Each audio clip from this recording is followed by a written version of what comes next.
अस्सलाम वालेकुम दोस्तों, मैं डॉक्टर सरोश अहमद खान हूँ और आप मेरे चैनल देखते हैं डायबिटीज़ विद डॉक्टर सरोश। आज आपको मैं एक खुशखबरी सुनाऊँगा कोविड के हवाले से। कोविड का जो केसेज़ हैं वो आज पहली बार इंडिया में 10,000 केसेज़ से कम हुए हैं और कश्मीर में भी तकरीबन 44 केसेज़ हुए हैं कल और इसमें से कोई डेथ नहीं हुई है। अगर हम स्टैटिस्टिक देखें तो जब स्टार्ट हुआ था, तो ये आप चार्ट में देख सकते हैं, 23 मई को तकरीबन 6 साढ़े 6,000 केसेज़ हो रहे थे एक दिन में और उसके बाद ये बढ़ते-बढ़ते ये पीक आप देख सकते हैं हो गई और 18 सितंबर का एक ग्राफ दिखाया है कि बहुत ज़्यादा पीक है और तकरीबन 1 लाख केसेस दिन में हो रहे हैं।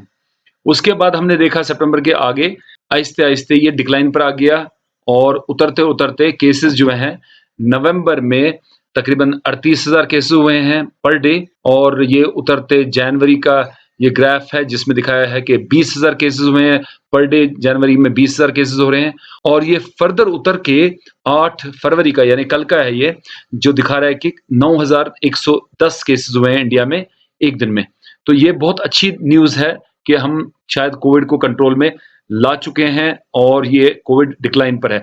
अगर हम देखें इसके डेथ्स के बारे में भी, जो पीक हुई थी सितंबर में, उस टाइम पर 1 लाख केसेस से ज़्यादा हो रहे थे दिन में और तकरीबन सवा हज़ार या 1,500 लोगों की डेथ हो रही थी हर दिन और उसके बाद ये भी उतर के कल के स्टैटिस्टिक कल का ग्राफ ये दिखा रहा है कि 8 फरवरी को सिर्फ 78 डेथ्स हुई हैं पूरे इंडिया में। दोस्तों, क्या हम इसका ये मतलब समझे कि कोविड खत्म हो चुका है?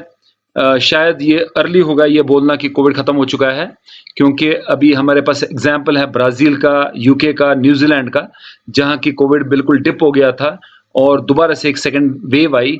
ऐसे ही स्पेन में उन्होंने तकरीबन पूरा लॉकडाउन हटा लिया था, लेकिन फिर उनको पूरा लॉकडाउन कंप्लीट पूरे कंट्री में लॉकडाउन करना पड़ा। तो ये इसका रीज़न ये है कि जो वेरिएशंस हो रही हैं, जो वेरिएंट्स आ रहे हैं, म्यूटेंट्स आ रहे हैं, जैसे आपने देखा कि यूके का वेरिएंट है, साउथ अफ्रीका का वेरिएंट है, ब्राज़ील का वेरिएंट है। ये जो म्यूटेशन करके वायरस आ रहा है, ये फिर से धोखा दे रहा है और केसेस बढ़ रहे हैं। एज़ ऑफ टुडे अच्छी न्यूज़ है, लेकिन हमको थोड़ा कॉशियस रहना पड़ेगा। मास्क पहनना, सोशल डिस्टेंसिंग रखना और सैनिटाइज़ करना अपने आप को, ये सब चीज़ें चालू रखनी पड़ेगी ताकि ये कोविड दोबारा से ना फैले। और उसके अलावा जो वैक्सीन आया है, उसकी वजह से भी इंशाल्लाह फ़र्क पड़ेगा, काफ़ी कोविड के केसेस कम होंगे।